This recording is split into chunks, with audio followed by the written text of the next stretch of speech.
मुस्लिम समाज के बारे में जो ये धारणा है कि ये अनपढ़ होते हैं, मैं समझता हूँ ये धारणा गलत है।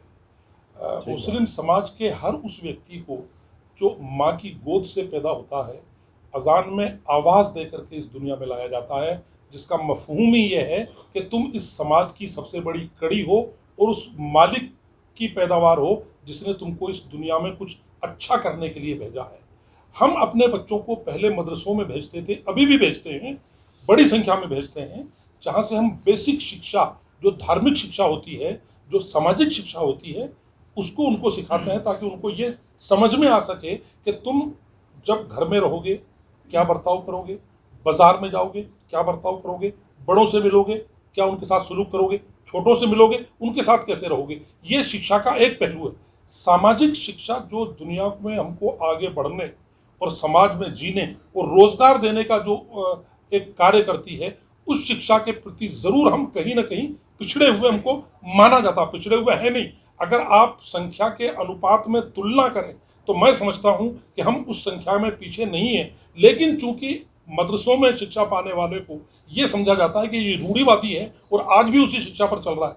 हमने अपने स्तर पर इसके लिए पिछले 15 सालों से ये अभियान चलाया हुआ है, अल्हम्दुलिल्लाह। राजस्थान में भी और राजस्थान के बाहर भी 15 साल पहले तक, जो पिछले 65 साल गुजरे हैं आज़ादी के बाद, राजस्थान में मात्र 3 या 4 आरएएस अफसर हुआ करते थे। आज हमारी संख्या 30 से ऊपर है आरएएस अफसरों में। आईएएस राजस्थान में हुआ नहीं करते थे। आज राजस्थान से मेन स्ट्रीम में तकरीबन 4 या 5 लोग सेलेक्ट हो चुके हैं आईएएस में, जो कलेक्टर भी हैं राजस्थान कैडर में भी और राजस्थान के बाहर केरला कैडर में भी। 2 साल पहले हमारे मेरे खुद भाई भांजे मोहतरम जाफर मलिक साहब आईएएस कैडर में सेलेक्ट हुए। वो बेहतर माधोपुर के रहने वाले हैं, वो आज कलकत्ता के त्रिवेंद्रम में कलेक्टर लगे हुए हैं। राजस्थान के लोग अब अभी पिछले दिनों एक रिजल्ट सीए का आया है, कोटा के एक रिक्शा चलाने वाले का लड़का सीए में टॉप किया है, जयपुर से, राजस्थान कोटा से। तो मैं समझता हूँ हमारा आमिर रामगंज का रहने वाला एक लड़का आईएएस में सेलेक्ट हुआ है पिछले 2 साल पहले।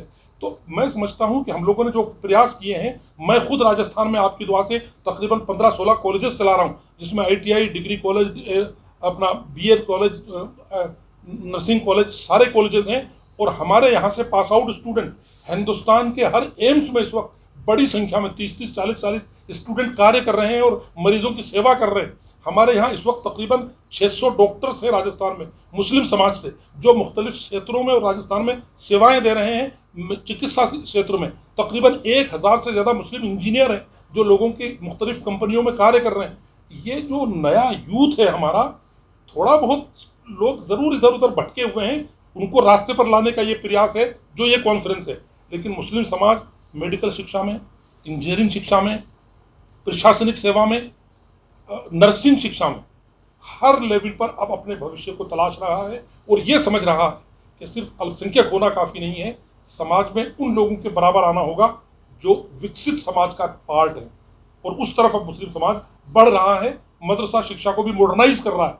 हमें खुशी है कि सरकार भी अब मुस्लिम मदरसा शिक्षा को मॉडर्नाइज करने के लिए स्कीम बना रही है और करोड़ों रुपए उसके ऊपर खर्च किया जा रहा है। हम अपने समाज से ये कहना चाहते हैं कि सरकार जितनी कोशिशें और जितनी सेवाएं इस वक्त मुस्लिम शिक्षा को अपग्रेड करने के लिए, वो चाहे केंद्र सरकार हो या प्रदेश सरकार हो, दे रही है। इस समय भी अगर हम नहीं पढ़ सके तो कोई बड़ा वक्त अब नहीं आने वाला। राष्ट्रीय मजहबी भारत में जो मजहबी राजनीति बढ़ती जा रही है, इसके खात्मे के लिए साझी विरासत मंच का क्या रद्द अमल है? साझी विरासत मंच का रद्द अमल इस पे ज़मीन से जुड़ी हकीकतों को मंजर आम पर लाने का काम है। और मजहबी राजनीति मुल्क के किसी भी मजहबी तबके की तरफ से हो, वो हमारे देश के संविधान और हमारे लोकतंत्र के खिलाफ है और उसका कोई फ़ायदा हमारे समाज को नहीं होगा, ना राष्ट्र को होगा, ना आम व्यक्ति को होगा। और उसके लिए हम छोटे छोटे कार्यक्रमों के ज़रिए से, बड़े कार्यक्रमों के ज़रिए से, युवा पीढ़ी के माध्यम से जहन साजी का काम कर रहे हैं, मूड मेकिंग का काम कर रहे हैं कि देश के भविष्य के लिए ये चीज़ें गलत हैं।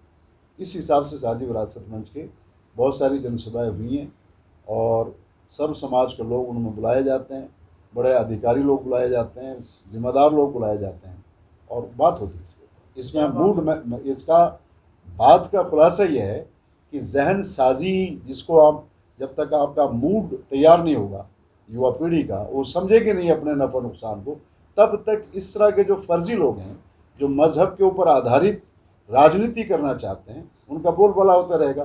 तो युवा पीढ़ी को समझाने की जरूरत है जो हम काम करें। मुस्लिम लड़कियों को जो स्कूल में हिजाब के ऊपर टारगेट किया जा रहा है, इस पर आपकी राय? इस पर राय की कोई बात नहीं है, ये तो बेवकूफ़ी वाली बात करते हैं लोग। जो कोई हिजाब के ऊपर बात कर रहा है, कोई खाने पीने के ऊपर बात कर रहा है, ये तो सब धर्मों के ऊपर सवाल उठ सकते हैं, सब समाजों के ऊपर सवाल उठ सकते हैं। सर, इससे माहौल एक गलत क्रिएट हो रहा है। ये गलत, जो देखिए इस देश की सबसे बड़ी तकलीफ़ की बात यह है कि इस देश में आज़ादी की तारीख़ में, आज़ादी की जंग में जिन लोगों ने हिस्सा लिया, उनमें बहुत आला ज़ात, आला किस्म के ख़ानदान हिंदुओं में भी हैं, मुसलमानों भी, सभी समाजों में हैं। तो जो देश को कुर्बानी देने वाले लोग थे, उनको इस तरह के फर्जी लोगों ने पीछे धकेल दिया और ये इस तरह के मुद्दों को पकड़ पकड़ के सामने आ गए। और हमारी गलतियाँ ये हैं कि हम इस तरह के लोगों की बातों में बहुत जल्दी भड़क जाते हैं और इस तरह के लोगों को बढ़ावा दे देते हैं। तो ये कोई मुद्दा नहीं है और इसको देश का संविधान इसकी इजाज़त नहीं देता। और ऐसे सभी लोगों के खिलाफ सख्त कानूनी कार्रवाई होनी चाहिए और उनको जेल की सलाखों के पीछे होना चाहिए। हिजाब तो हमारी संस्कृति का हिस्सा है। बच्चियां स्कूल में जाके अपने बालों को ढक लें, वही तो हिजाब है। इसमें क्या परेशानी आ गई? वो मुद्दा बिल्कुल सरासर सिर्फ चुनाव में एक रंग देने के लिए लाया गया था। न्यायालय को हम समझते हैं कि सही तरीके से, सही पेराए में उसको सोचना चाहिए और उसको उसी रूप में देखना चाहिए कि बच्चियां अगर अपने आप को सुरक्षित सर ढकने में महसूस करती हैं तो सरकारों को या न्यायालयों को इसमें दखल देने का कोई अधिकार नहीं है। अगर कोर्ट इस तरीके का कोई फैसला देती है तो उसको इन तमाम संस्कारों को देख के कोई निर्णय लिया जाना चाहिए। Thank you. शिक्षा सबका अधिकार है लेने का, लेकिन समय समय पर सरकार द्वारा जो उर्दू सब्जेक्ट को लेकर ऑब्जेक्शन दिया जा रहा है, इस पर आपकी क्या राय है? हम समझते हैं कि सरकारों को ज़बान उर्दू को, कोई उर्दू ज़बान है वो कोई मुस्लिम ज़बान नहीं है। जुल्म उर्दू पे तो होता है और इस निस्बत से लोग उर्दू को मुसलमान समझ लेते हैं। उर्दू एक ज़बान है जिसका ताल्लुक़ तमाम धर्मों से है और वो कोई मुसलमानों की ज़बान नहीं। हमारी ज़बान तो अरबिक है। उर्दू ज़बान तो हिंदुस्तान की, हिंदुस्तानियों की ज़बान है। इस ज़बान को सेफगार्ड करना, इसकी सुरक्षा करना, इसको आगे बढ़ाना सरकारों का काम है। इसको मुस्लिम तनाजुर में नहीं देखा जाना चाहिए। सरकार को पूरी तरीके से इस ज़बान को खुल करके सपोर्ट करना चाहिए, वो चाहे राजस्थान में हो, चाहे हिंदुस्तान के किसी भी प्रदेश में हो। उर्दू ज़बान के साथ नाइंसाफ़ी, ये हमारे साथ नाइंसाफ़ी नहीं है, भाषाओं के साथ नाइंसाफ़ी है, जिसका मैं समझता हूँ हर लेवल पर निंदा की जानी चाहिए कि ज़बान के साथ भी नाइंसाफ़ी हो रही है। उर्दू को पूरी तरीके से हक मिलना चाहिए, उर्दू पढ़ने वालों को पूरा अधिकार मिलना चाहिए, उर्दू पढ़ाने वालों की नियुक्ति उसी तरीके से होनी चाहिए और उर्दू ज़बान के साथ सोतेला व्यवहार सरकारों को नहीं करना चाहिए। इससे हमारा समाज भी पीछे जाएगा और मुल्क भी पीछे जाएगा।